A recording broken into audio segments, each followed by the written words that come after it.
All right. Welcome back. Episode 26. Holy fucking shit. A show every 2 weeks. Guys, you know what that means with 26. Do simple math. This is our year show.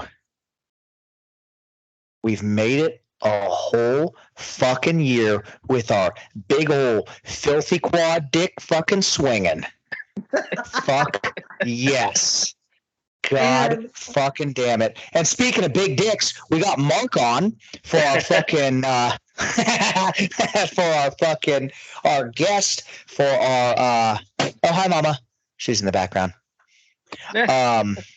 For our guest for our year show. And why not? We've talked about him on 25 fucking episodes before. Might as well have him for our fucking year show, right? He's already been on our podcast.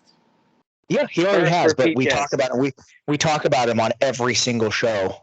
So I think we either bring him up for something or we call him retarded for lifting in gear. So yeah, sounds about right. Either way, it's every show. So this is the infamous pool boy lifts, y'all. The infamous world's greatest DMer of Quadzilla. World's greatest DMer of Quadzilla. DMer.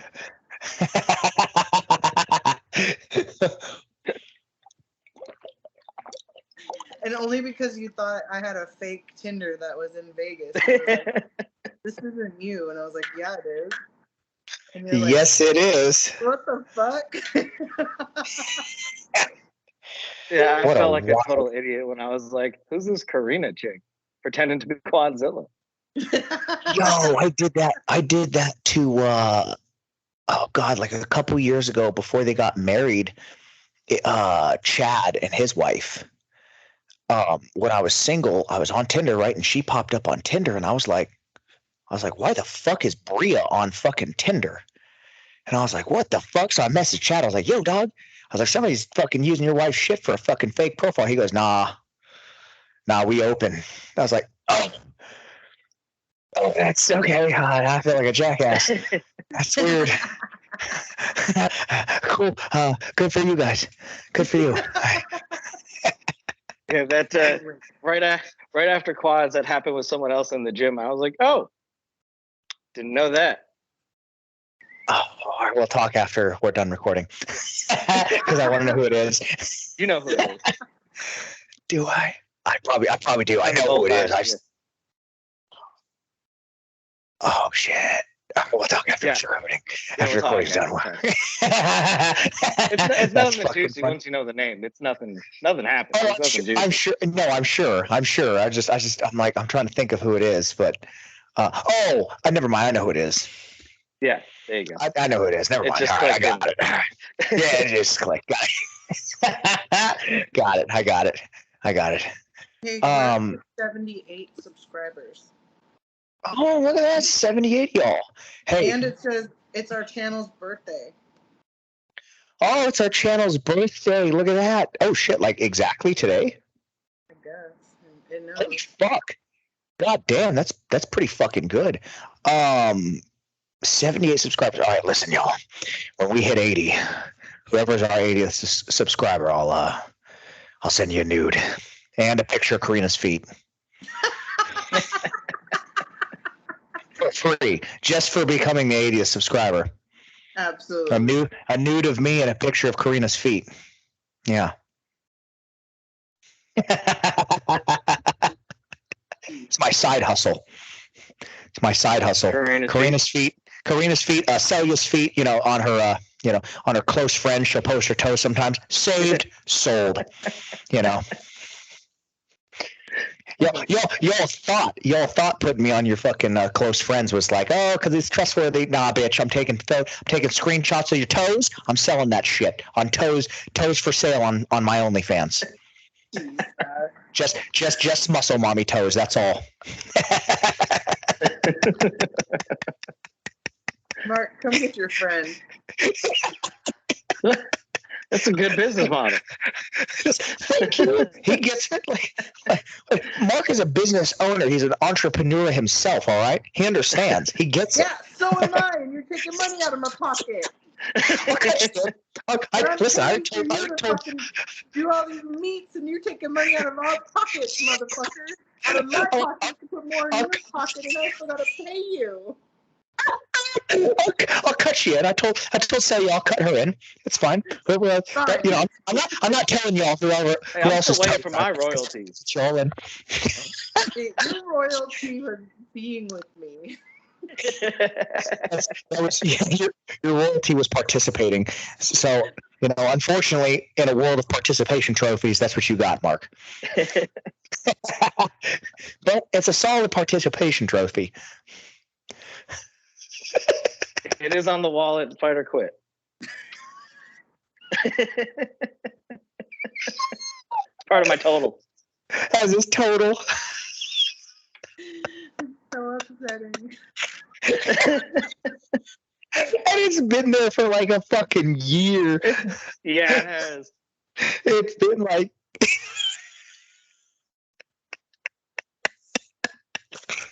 oh my god. I'm not gonna lie, when you guys first messaged earlier today to be like, hey, are you guys ready? I forgot that you made this group chat, Mark, to call us cunts, because all I saw was I started scrolling to see where it started, and then I kept scrolling. I was like, oh my god, how fucking long have they been talking? What the fuck? And then I saw it said cunts. I was like, oh wait, this is the old group chat. That's funny. And I only missed about 4 messages, so I was on my walk for my health. Get the old ticker working again. Yeah, that must have been the first announcement of the Down syndrome sport that I'm part of. Look, I'm gonna hopefully go to your meet and support your Down syndrome lifting. So, when is it and where is it? So it is the September 16th IPA Vulgar Display of Power meet in Phoenix, Arizona. Oh well, fuck! I'll be in Washington, working on the last leg of my trip. So, yeah, it's the week right up before nationals for the WRP. Where's it going to be? Fitness One Gym. Where the fuck is that? I don't know that gym. It's in Glendale. Okay. Apparently they just moved too, I guess. But yeah, it should be pretty fun. It'll be the first IPA meet I've ever done.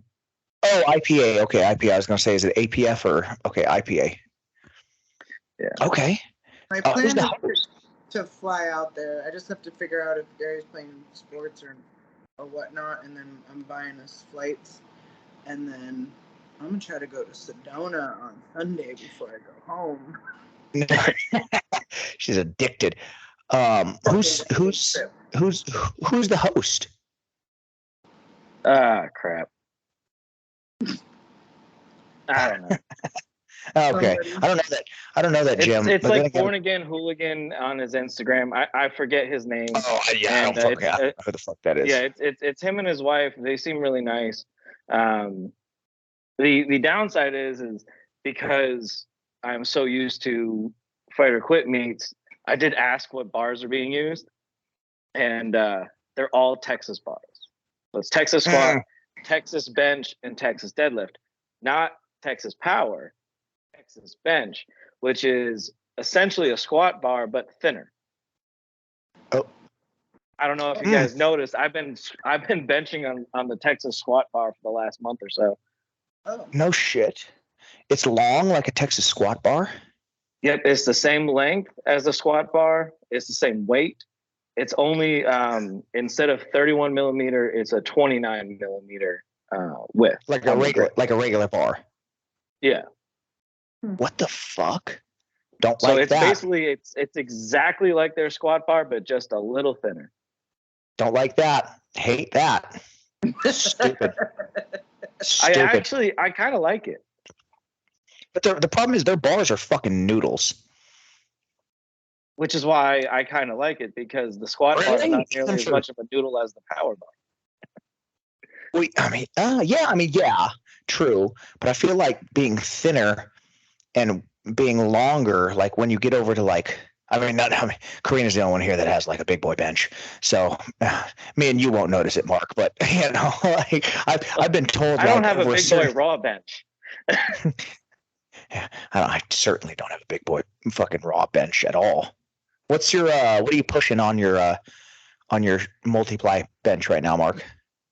So at the meet that we did at Fire to Quit, that was just kind of like a fun meet, but we had judges and everything. I did The mock 452. meet? Yeah. Oh shit, okay. Yeah. Bro, you're fucking I see I can't even I feel disrespectful if I call him Down syndrome. I can't do it. Jimmy, 1,400 fucking pounds. What? That man's insane. The fuck? Like I can't call him Downey, even though he's in a suit. Like he gets the pass. He's one of us. Holy shit! Like who decides? You know what?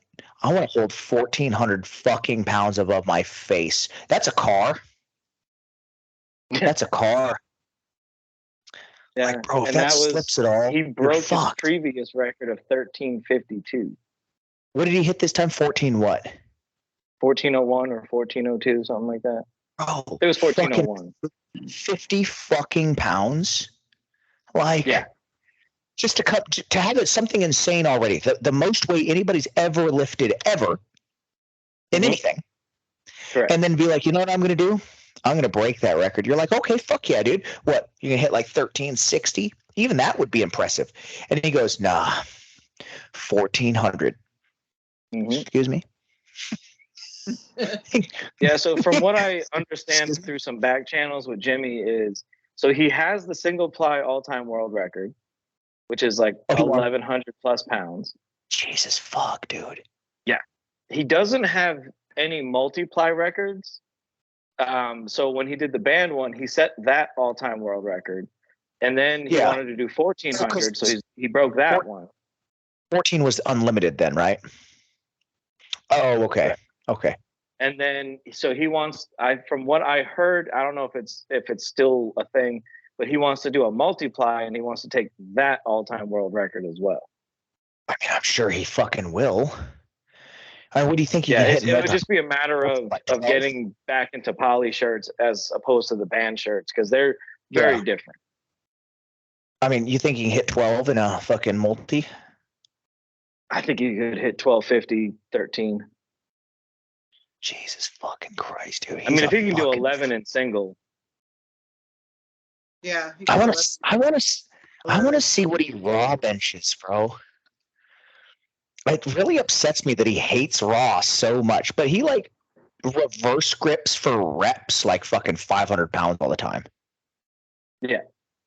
I know when he does do raw work and he just does reverse grip for like fucking just, let me just bang out some fucking reps of 500 pounds. What the fuck? Yeah, the misconception is that equipped people don't do any raw work, but you have to. I mean, you can't just start off in equipment and do 135 pounds and work your way up to 1,000 plus like Jimmy's doing. Like that, you don't do that. That's not possible. No. I mean, if anybody, because I don't follow Jimmy, but if you follow Amber, she does a shitload of raw work. Mm-hmm. So she's doing the American Pro a lot. Yeah, but I mean, she's preparing for the American Pro, but you still see her in briefs and shit. She's still a squat in briefs and whatnot. Yeah, I haven't seen her in a full suit in a long time, but yeah, it's been a minute for a full suit, but she just squatted the other day in briefs. Yep. Because the other thing too is that one of the reasons that I started in equipment in the first place was for joint health, was just keeping my stuff together. Mm-hmm. So the older you get, the more you want to just be in equipment, even if you're going to go raw. It just helps. It helps you recover for the next day. You don't take such a beating on the joint. Sounds a little gay, but that's all right. You know what else helps? Drugs, well, all the drugs. The combination of the two is even better. Yeah, I don't know. I don't know. Sounds a little gay, Mark. Honestly. Sounds a little, can't be gay and downy. It's got to be one or the other. Come on now.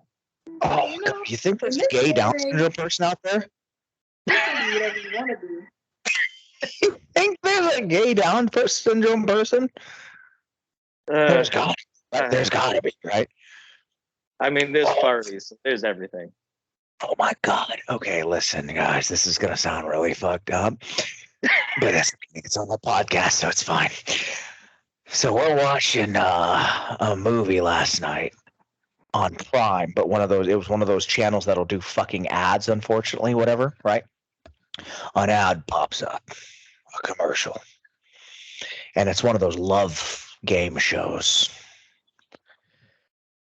for people with Down syndrome. Yeah, Down for Love. It caught me off guard, and I just about fucking lost my shit. Mariana thinks I'm a horrible person. Because they're just staring at each other like, I'm in love. And I'm like, oh my God. It's a show just for them. Yeah, it's called Down for Love. I Oh see it my when I God. watch my 90 Day Fiance shows. And when you watch Friends,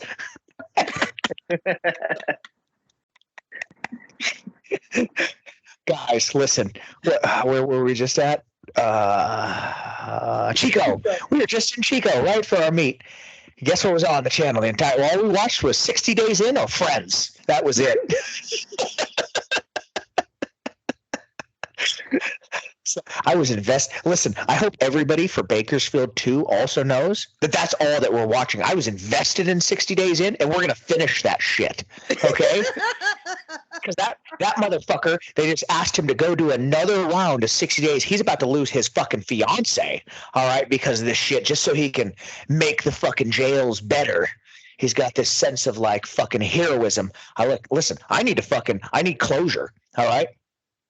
So Gina, Celia, fucking Dan, all y'all motherfuckers, guess what we're watching? Sam? Is Sam staying with us? We're all in the Airbnb, right? I don't think he's staying with us. I think Gennaro. Okay. Gennaro, 60 days in. And oh well, I don't care if you guys are behind. You better catch the fuck up. And Fred. And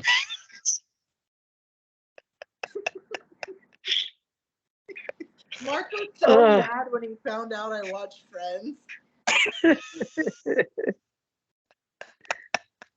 she loves it so. Listen. Okay, this is like Karina either has well, obviously right now she's got pumpkin creamer, but because pumpkin creamer's out. But otherwise, she only carries hazelnut or racist creamer, and that's it. Like that's all she carries. Racist creamer and hazelnut, right? So when I found the chocolate hazelnut Friends creamer, I sent it to her, and she's like, "Oh my fucking God, I need this." Like, listen, it's really good. But I don't know if she was more excited about the hazelnut and chocolate or that it was Friends edition. Whoa, the greatest creamer ever. So then when I went over, instead of replacing the racist creamer with the Friends creamer, she just had all three. So, and if you guys don't know what I'm talking about, you probably don't follow us, and shame on you. But the Irish creamer. Irish cream. Yeah, it's racist. I'm a ginger. Those are my people. I was about to say she had an Italian sweet cream too, so she's doubly racist. She had Italian sweet cream. That's a weird. That's a weird thing to call it, Mark. I don't need to know that. All right. I know everything else. I don't need to know what you're calling it. Okay.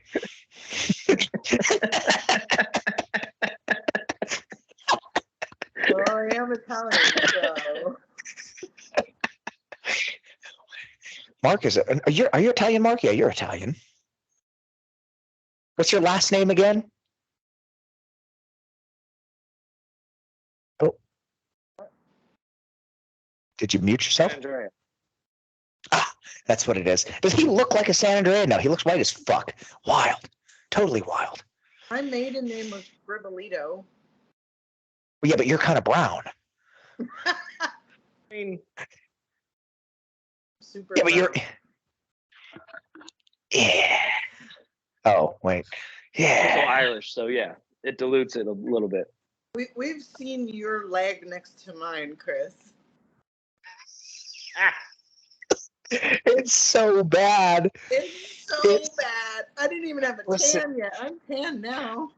Listen, we were talking about that shit in class. Like signs of shock, and they're like, oh, they're gonna be pale. I'm like, how pale though? I'm like, hey, like, how pale are we talking? I don't want to get mistaken for being in shock. And I'm so fucking white. I need to start being treated for shock because I got a fucking, because something else is going on. Fuck. Yeah, it's bad. Listen, these thighs don't see the sun. They just don't. They don't. Nor does my back or my chest. It's just my forearms. That's it. And then there's times like my tan line, like you look at it, you're like, oh fuck, that's gnarly, dude. You get pretty dark for a redhead. Until I put my tan up to somebody who's actually tan, they're like, oh, never mind. You're light white. Yeah. Your diet tan. Like, it's not even diet tan. It's you're LaCroix tan is what you are. Like I'm LaCroix tan. Like, because I can put my arm up to the lightest part of Karina's thigh, and she's still darker than me. I'm darker than everybody. I'm LaCroix tan. What's LaCroix, guys? You want lemon flavor? Lemon. There's your lemon flavor. There it is. That's how they put the flavor in. They just scream it into the can. Tell me I'm wrong. It sucks. Mariana drinks that crap. Oh, I hate that shit. Wait, oh no, those are the good ones. No, those are the good ones. Those are flavorful. Those are flavorful as fuck. No, LaCroix literally is like they took the can, they poured some water in, they shook it, they went, lemon! And then they fucking gave it to you. And you're like, okay, like, where's the lemon? We screamed it into it. I ate a lemon before I yelled, so a little bit of my spit droplets got in there. There's your flavor. So I make my own. You should do advertising for LaCroix. I fucking should.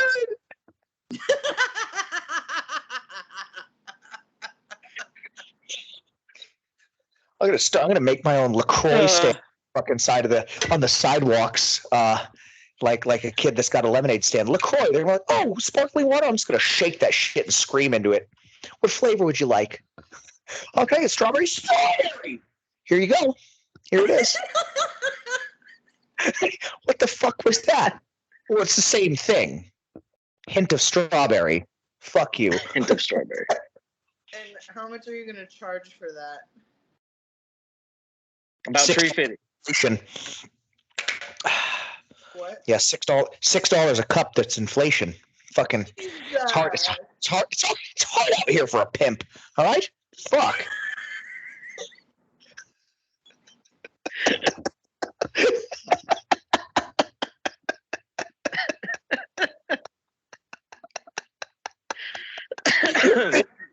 Oh shit.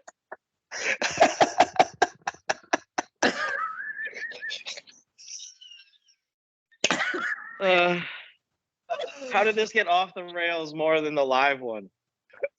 Yeah, that one was really bad though. That one was bad. It wasn't even fun. It just got off the rails and like this. It was irritatingly off the rails. At least this is fun. This is fun. Guys, track. We called Mark here today so we could talk about the more powerlifting shit. The USAPL regionals, the West Coast regionals that just happened, hosted by Mama Kay Kehalani, and I love saying her name. It's so Hawaiian. And Micah with Fight or Quit. Micah and Kay did fantastic. Great production, great hosting, all that stuff. Great setup. Now on to the USAPL. So I was the platform manager for the second session on day one, and the second session, which was the pro qualifier for day two.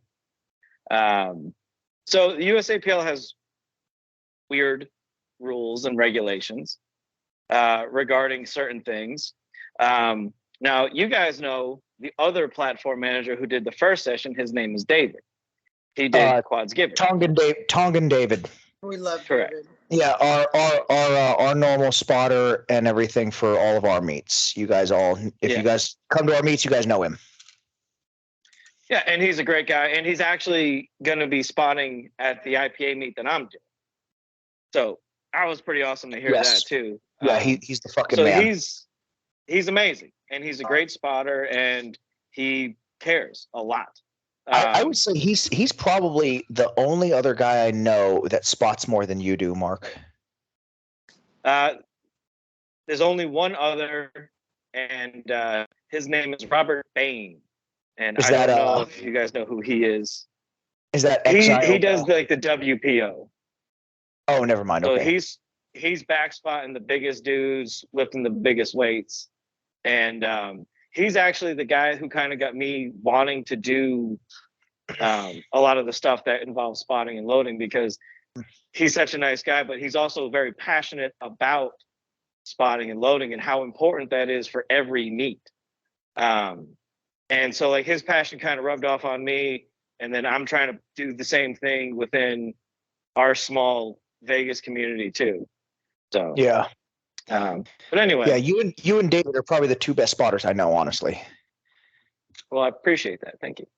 Like hands down. So yeah, that's David's fucking fantastic, and for Mark to give him praise is quite saying a lot, because Mark's fucking fantastic too. So much appreciated.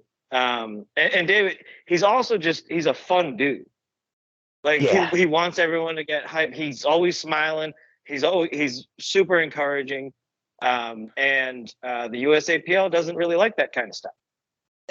No, they hate happiness.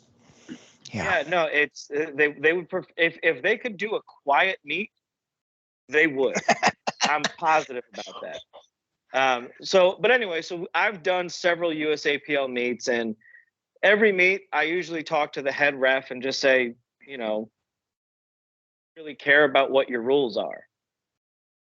My job is lifter safety first and foremost, and then I will try to do everything I can fit that into your USAPL stuff. But if your judges have to move because we're in the way, then your judges have to move, and I don't really care.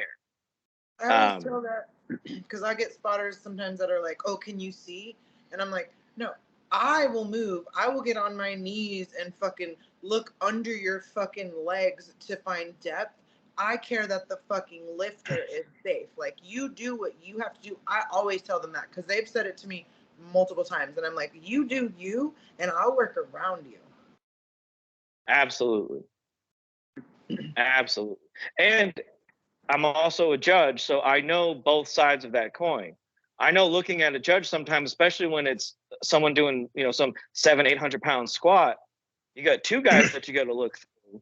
And hopefully the arms of the spotter, the back spotter, is also in your way, because they should have their arms out, not to the side like the USPA has in their rule book. It is actually in the rule book for the USPA that their back spotters cannot use their hands at all until the lifter starts coming up. So until they die. Correct. Fuck yeah. If they fail in the hole, good luck trying to get your arms under them. You're not really going to be able to do too much as the back spotter. Hopefully your side spotters are really good. And how many times have we seen people fail in the hole, tear a fucking quad or whatever in the hole? Like, come on. Fuck you, USPA. Also, fuck Steve Dennison. So. Fuck you, Steve Dennison. You pedophile piece of shit. So with the USAPL, because I don't really know their specific rule book, because I'll never compete in that federation, I just kind of go with the head judge and I say, hey, this is what we're going to do. And usually they're like, that's fine. We'll figure out a way. And at the pro qualifier, which was day 2, session 2. They were a douchebag. Well, it was me back spotting and David and Manny side spotting. Yeah. And absolutely, it was the fastest session that squats went through. It was the smoothest that squats went through, even though people did fail. And we had couple of guys doing in the 700-pound squat range. So like some people moving some weight, and Yeah. nothing happened except one. And it was technically it was my fault. I was the back spotter, and she stopped, started going back down, and I caught her and I brought her up. The USAPL, the judge has to signify, take her, grab her, lift is over, whatever it is. So technically, the rule said no one, because everyone was like, yes, you were absolutely right to do what you do, but because you did it before the head referee said something, we're going to give her another chance. Did it again, and she got her final squat. She's actually the girl who ended up getting her pro card that day. Fuck yeah. Good But thing you fucked it up for her. Well, it's actually, so I felt awful because I don't want to be the reason someone has to take a fourth attempt, right? Even though for her, it worked out perfectly. Because when I went to go apologize to her, she goes, oh, no, I was falling. You did the exact right thing. Thank you so much. And it actually got my mind right so I could go out there again and try it again and know that I could actually do it. And I wasn't scared because I knew if I didn't, I had you right behind me. So it ended up working out really well for her. So you got her pro card. Fuck yeah. Nice fucking job, Mark. Well, Nice I don't know what I don't know how far her dots would have been if she didn't get that squat, but we'll just say that I helped a little bit. You got her but the good thing was the head judge wasn't mad at all. He was like, I'd rather you do that than I can always just give her another chance. I can easily make that decision, give her another chance. I'm glad you did what you did. Gino, who's the guy who dresses as a pirate, who's the MC, he specifically made the announcement like, we did what we were supposed to do. We saved the lifter. Even though it was a little early, she's going to get another chance. Everybody was on board. I've gotten at least 3 messages and ats on Instagram where people were like, we absolutely loved all the spotters and loaders. They gave us the right energy that we needed. They gave us, we all felt safe. So we got a lot of praise. Downside. Jury was comprised of 3 people, 2 men, 1 woman. And one of the males was the vice president of the USAPL. Now, he just said whatever the head referee says, it goes. I won't even overstep his boundaries. So whatever he says goes. So day one, back spotting on deadlift. They're feigning, people are falling backwards, and he's catching them and he's undoing their belt as you should. Right? Yep. If someone faints and you take their belt off, it helps them breathe more because obviously the belt is restricting that flow pattern. Well, at the beginning of deadlifts, no back spotting. 3 people fell backwards. I am just in the audience because I'm not working yet, and I am yelling, why the hell is there not a back spotter? 3 people fell before David just went in and said, quite literally, fuck you guys, I'm back spotting. You want to fight? So, like, he just did it, and then 5 more people fell or blacked out.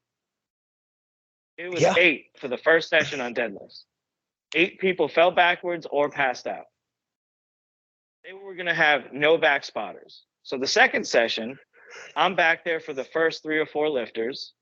And then the jury judge comes out and says, we don't do that. You don't back spot on deadlifts?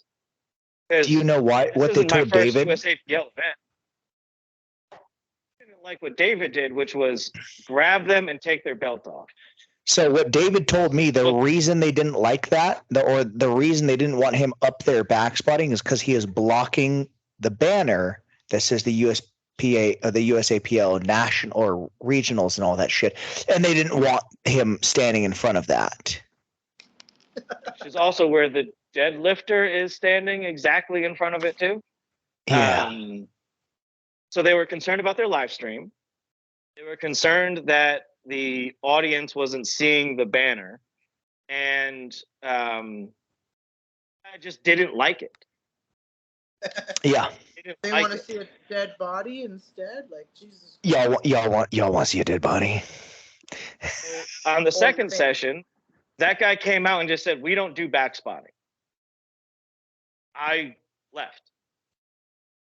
About 10, 15 minutes, cooled down, and I was like, all right, I'm doing this for Kay. Back there, and I just stayed back there with my jack stand and hoped that no one fell and no one got hurt. Luckily, nobody did. One person almost fell, and I kind of moved myself onto the platform at that point because she was struggling a lot on her deadlift. Thought that bar could go, anything could go, she could go flying backwards. But I thought visually the idea of someone falling backwards and hitting their head on the platform, getting a concussion, probably looks worse than a guy behind her. You would think. So that was day one drama. Same thing. David is the platform manager for session one. Basically, he said, "I will fight you. You can't give me a reason why I can't be back here spotting people. I'm just going to do it." Basically, he's a big guy and the other guys aren't.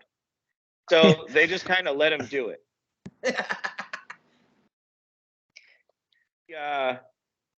The second go around, spots, we do bench.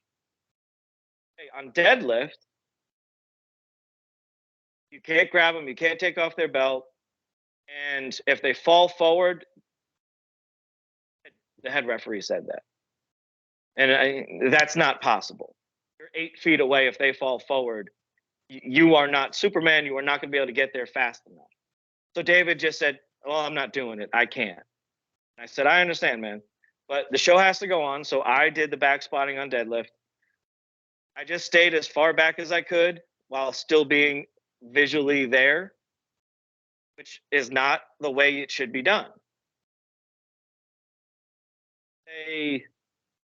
People fell back or fainted and one fell forward.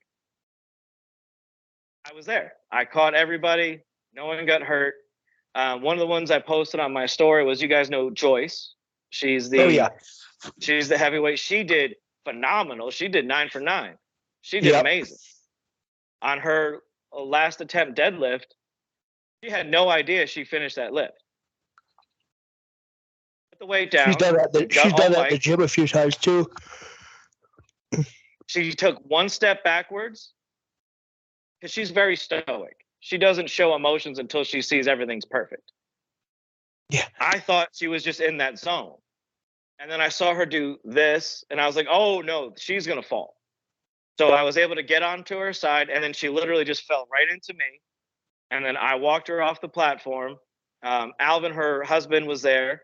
I handed her off to him.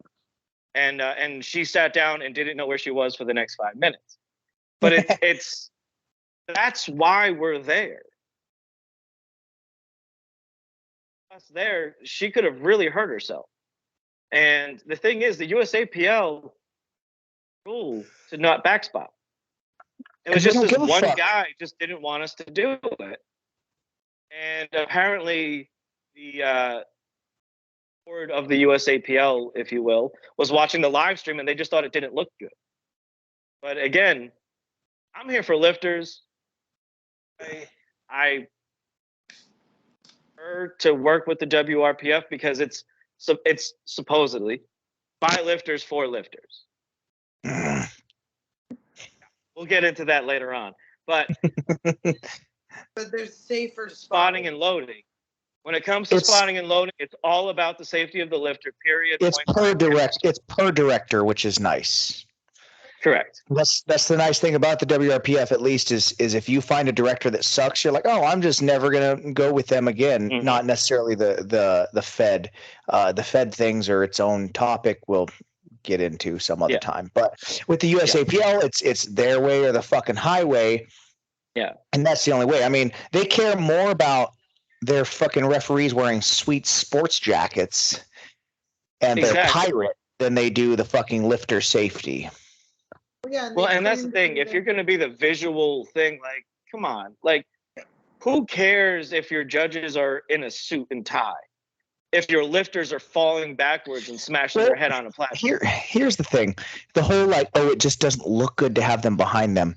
It doesn't look good. Does it look sweet having a pirate with his 3 bottom buttons not undone with his belly hanging out?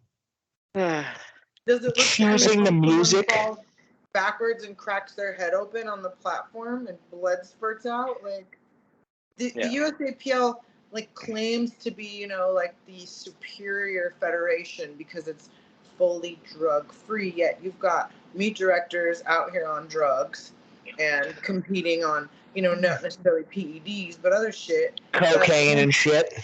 Yeah, but that's like, you know, they claim to be this superior federation, yet they don't give a shit about lifter safety. They don't give a fuck. And also, like, you know, it's funny though. So David got kicked off on one of the second sessions, I believe, because between sessions. Oh, okay, yeah. So because between sessions, oh, he said it was between sessions. He had a beer, and they said you can't spot. You're intoxicated. Yeah.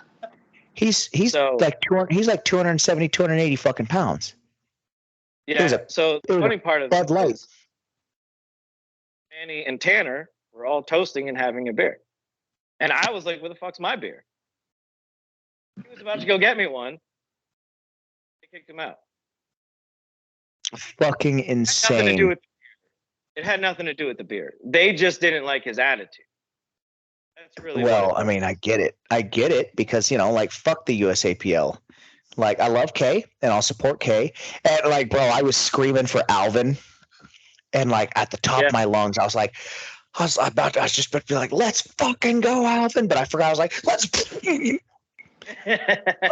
go. Yeah, Alvin, love you. I was like, oh shit. It's like, woo. I'm just trying not to get kicked out. I don't want to put Kay in an awkward position. Well, here's the cool thing, and it's all of the refs on the platform agreed with us. They were all cool with it. Now, the head referee, the only thing that he said that I didn't agree with was if they fall forward, don't try and get them, that he would try and get them. But I'm like, there's no way that you're going to do that. So you're sitting there in a sports jacket. Yeah. And you're like 6 feet away, 8 feet away. Right? And you're looking more for, you're going to do a down command.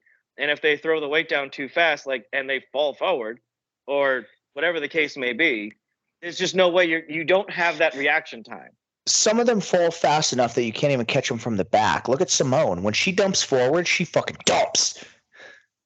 Yeah, David, this little Asian kid who did it.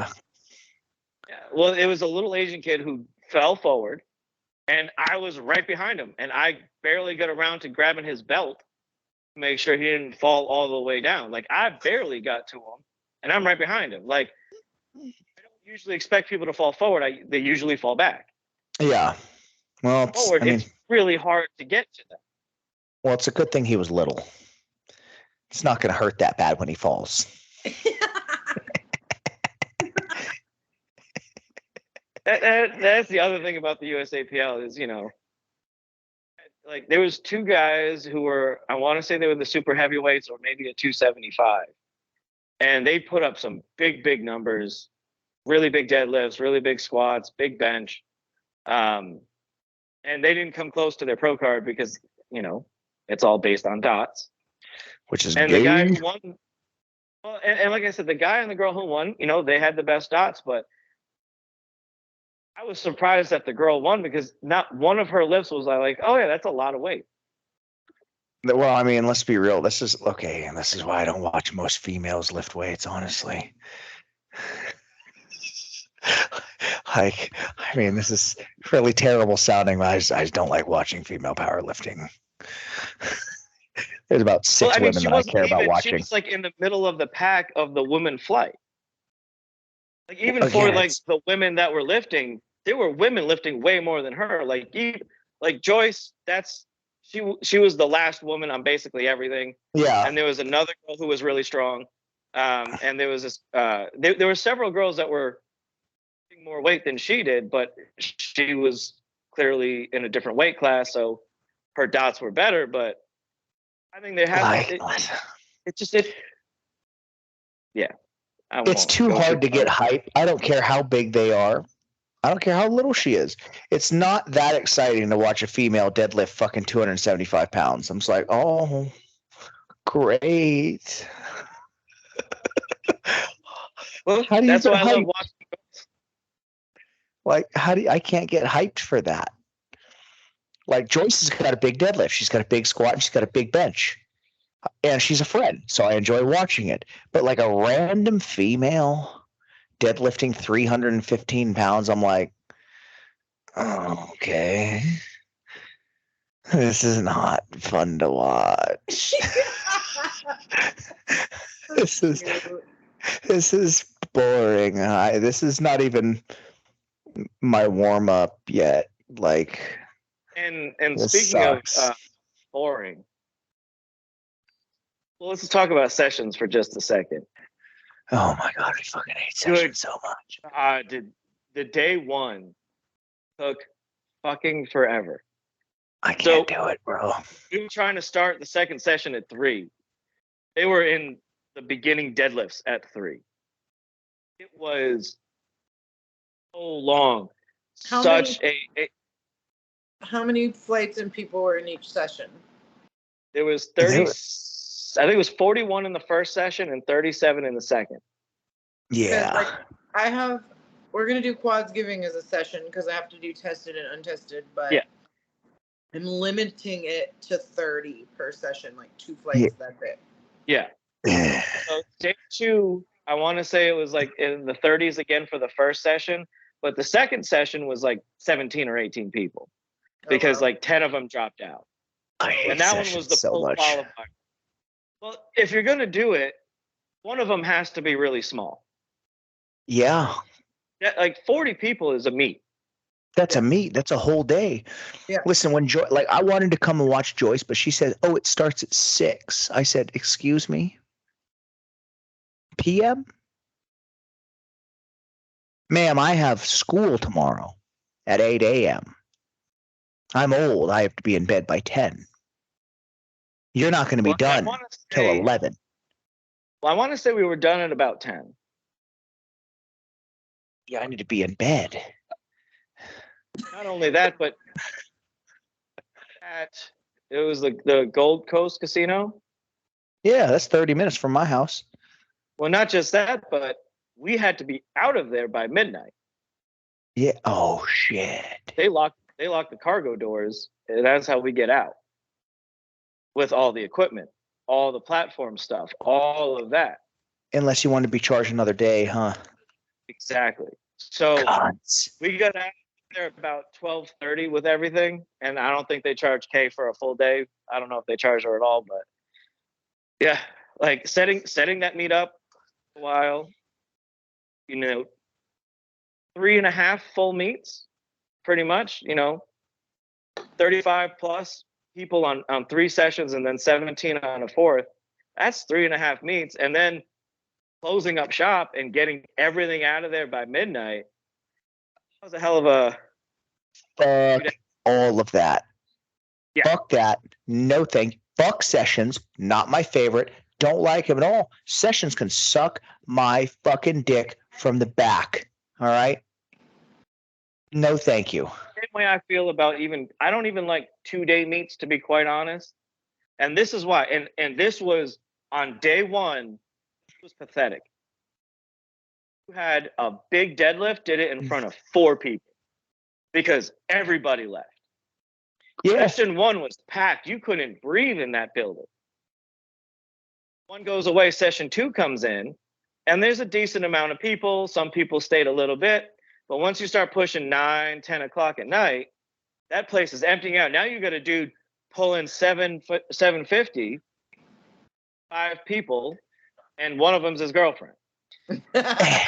And nobody's hype All anyway. the people in the first flight are gone. Like Listen. like by the time that third flight of deadlifts was happening, there was nobody there. Listen, I don't even like a 4-hour meet, let alone 12 fucking hours plus or 2 fucking days. I only do this shit for Karina, and that's it. But and I understand having sessions. I understand, especially if you're going to do tested and untested, because that's better than having a day 1 and a day 2. Or hear me out. We just get rid of tested.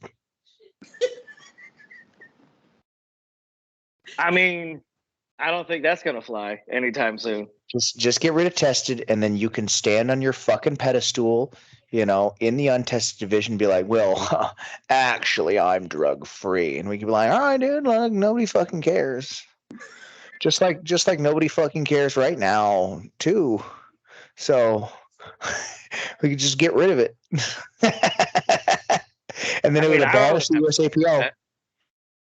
And then we would just abolish the USAPL and the IPF.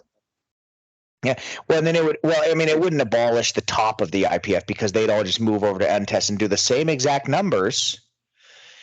And you're like, oh, wow, but you can take drugs now. And they're like, yeah, I am. And you're like, your numbers haven't changed. Maybe because you've been taking drugs. I don't think anybody at this meet was taking drugs, but I know the top guys of the USAPL definitely take drugs. Oh, for sure. You're going to tell me 22-year-old Wheeze with crazy cystic acne and gyno doesn't take drugs? Well, they've had people get popped in some of these local meets that we've run. Listen, you can always do some of the one. local USAPL ones, yeah. You can always do one. I'm thinking about doing at least one. Get banned for life. You goddamn right. Or it's like a 2-year ban or something, right? Yeah, the first offense is like a year or 2, and then the second offense, I think, is lifetime. I only compete once a year anyways. So I could do 2. I could do 2 meets. As far as like the whole session thing goes, like if you're going to have a cap on it, 30, I think, is a good cap. Sessions suck fucking fat wieners. They definitely do. But if they're small enough, then it's not the worst thing in the world. Yeah. Especially if you don't have to rent a place out for 2 days. I'm talking like 20 people max per session, 2 flights of 10. I'm cool with that. I don't want to do sessions, but tested sells out so much right now. Yeah. That it's like forcing me to, otherwise I'm not going to be running successful meets. Yeah, plus all of our homies are untested and we want our homies to do in our meets, so. Right.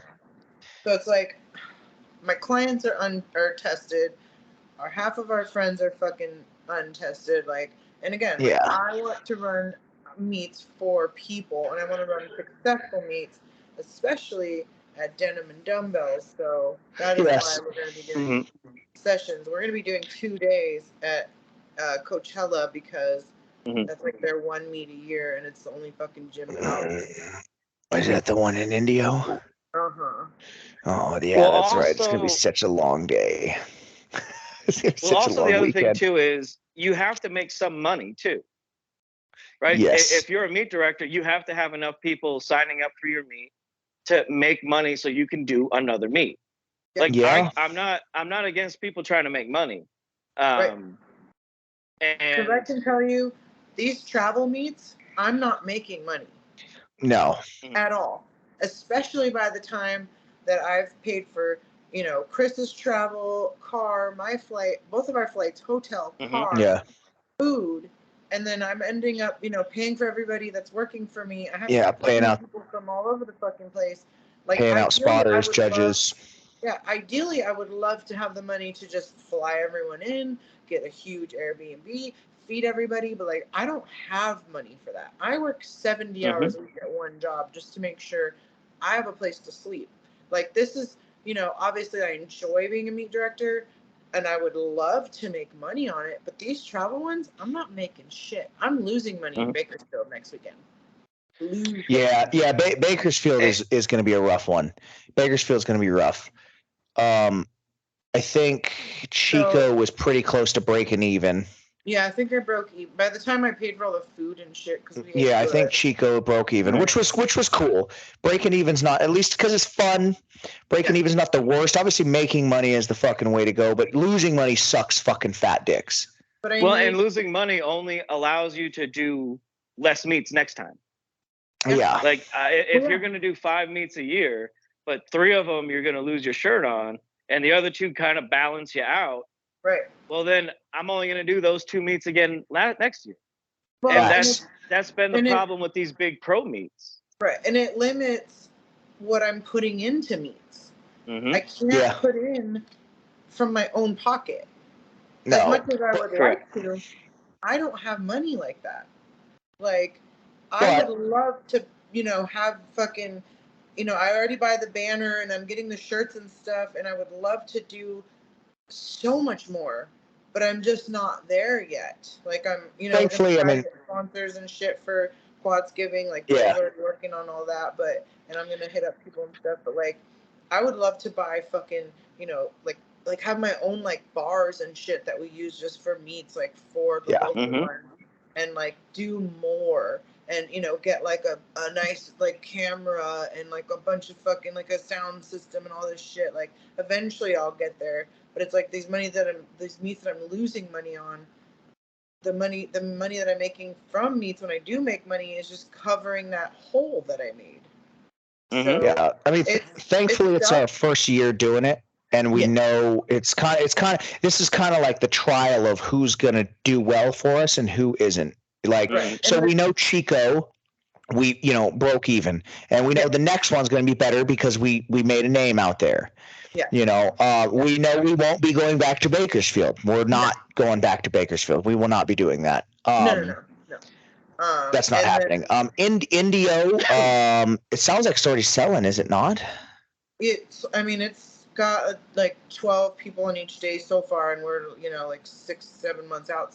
So we'll see how Indio does. Maybe that's one that we're going to do every year. And then obviously Quads Giving, there's not nearly as much overhead at all, so that one does well for us. And then the unannounced meet that we will one of these days be announcing shortly.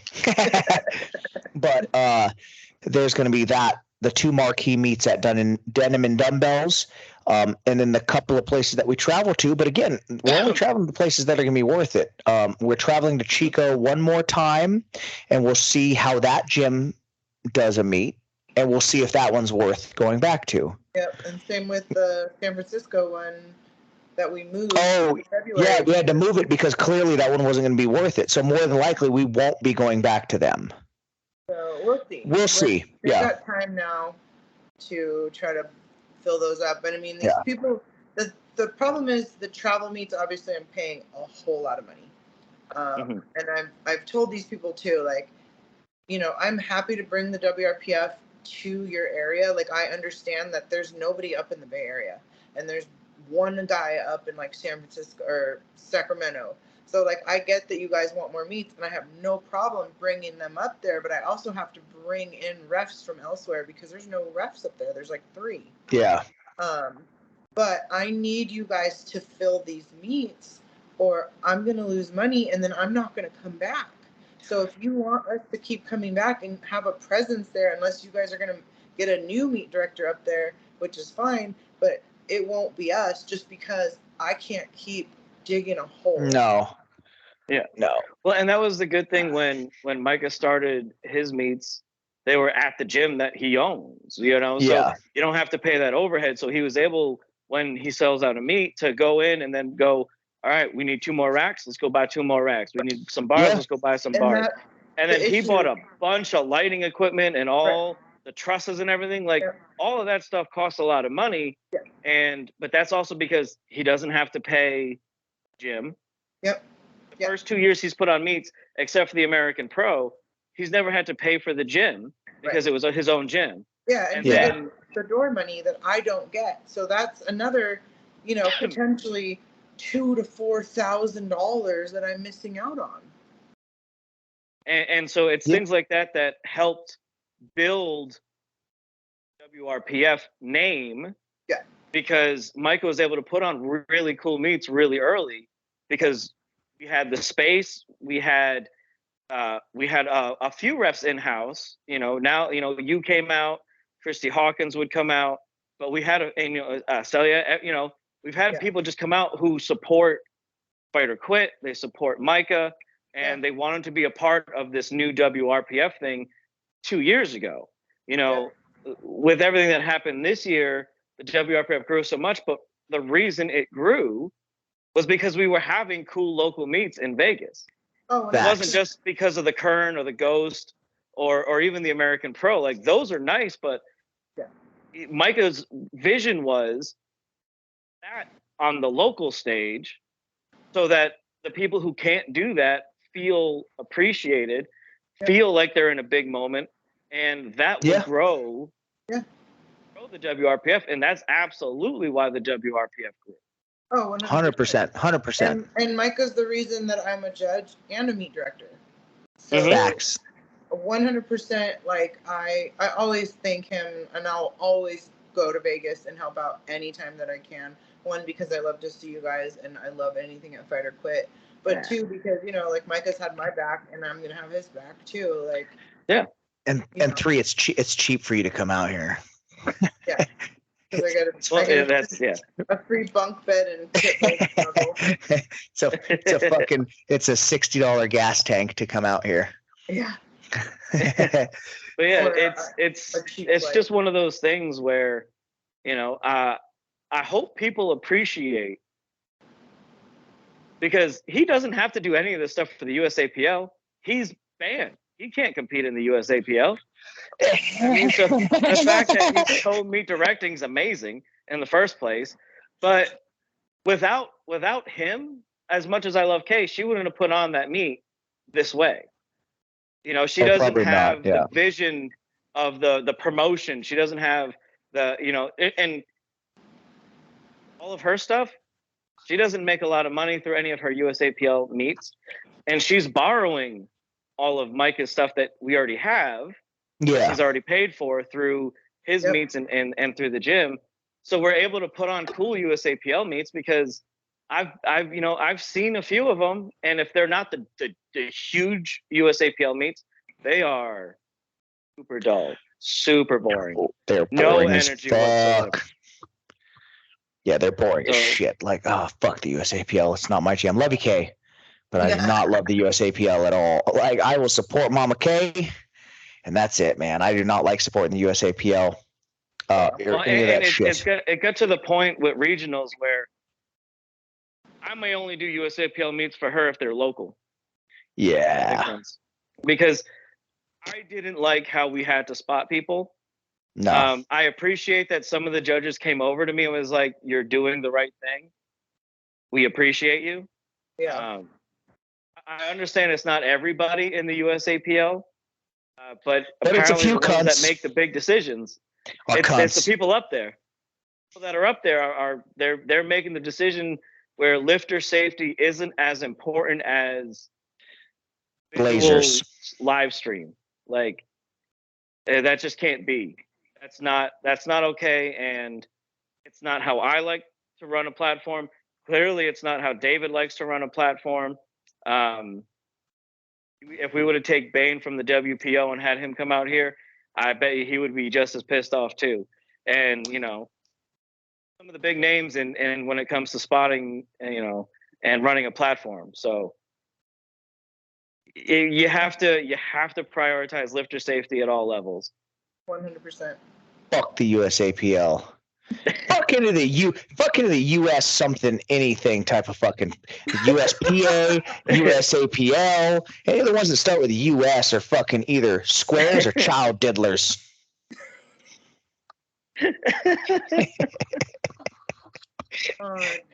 On that note, did we get any questions, Miss Quadzilla? One of them was something about you. It was a Jose question. I hate him. Said, why is pee-pee time always poo-poo time, but poo-poo time? Oh, it's the opposite. It's hold on. It's not all pee-pee times are poo-poo times, but all poo-poo times are pee-pee times. It's on And then Instagram. It's a there thing. was 2 legit questions.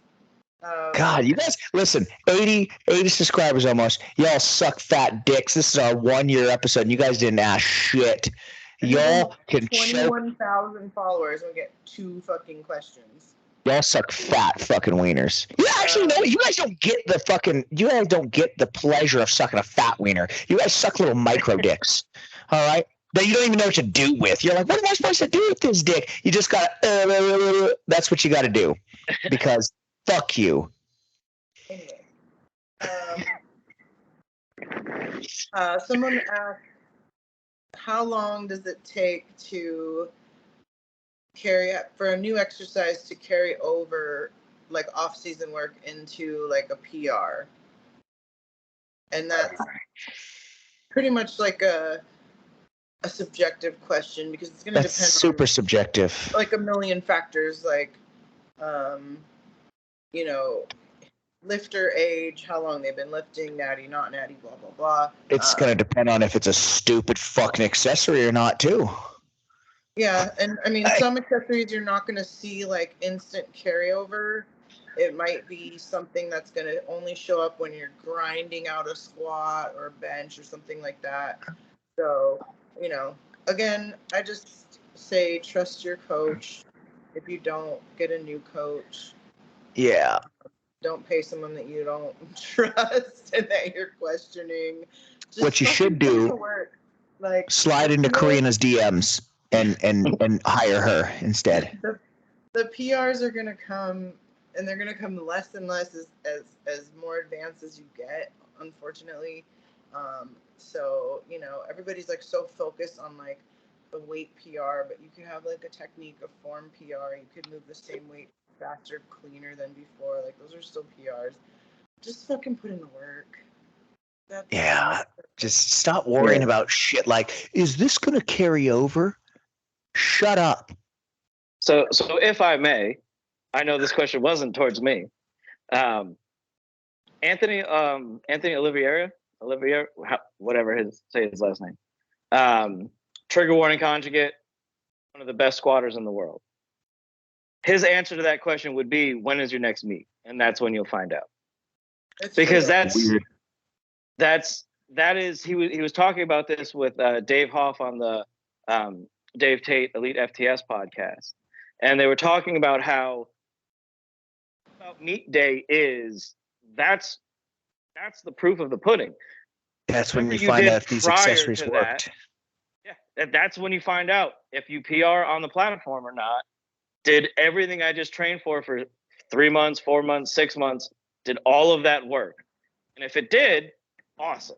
And if it didn't, well, now you just go back to the drawing board. Well, now you know that it was fucking stupid, and don't do that stupid shit anymore. Like people get so worried about shit sometimes. Like, bro, you know what you could do? Just bite the fuck down and put in the work. Sometimes this is like the optimal era. It needs to be optimal. No, it doesn't. It just needs to. You just need to be fucking strong. Yeah. And stop. Like, there needs to be technique, sure. There needs to be technique, of course. There needs to be good technique, but like, oh, that technique wasn't quite perfect. Listen, dog, sometimes you just need balls. Sometimes you don't need 30 accessory movements. Get better at bench. Weird. You just need to bench more. Sometimes you just need to bench more. Yeah. Doing tricep extensions all day long, yeah, that's going to be great, but are you doing it to build the muscle? Are you doing it for a fat, juicy pump, good? Mark? Well, if you're doing 12 to 15, yeah, that's not going to help your strength, though. I'm doing it for a fat, juicy fucking pump, all right? I want a gnarly fucking horseshoe. So. Yeah. And that's why your bench sucks. Yeah, you're goddamn right it is. And then the last question was about hormone replacement therapy for older ladies, and I already talked to her about DM'd her. Blood work for one. Get your blood work checked. See what your hormones. Blood work for anybody anyway. If you're going to take any kind of hormone replacement or any kind of PED, talk to a doctor. See if you need it, and then buy it underground because it's cheaper. Yeah.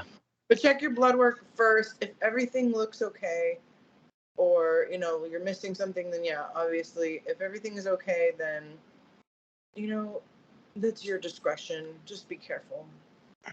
Or don't be careful and blast like a motherfucker. Good Anyway, answer. we're gonna end on that note. Blast shit, but check your blood work. And blast heavy, y'all. Okay. And take Happy off for your health. Happy one fucking year of podcasting.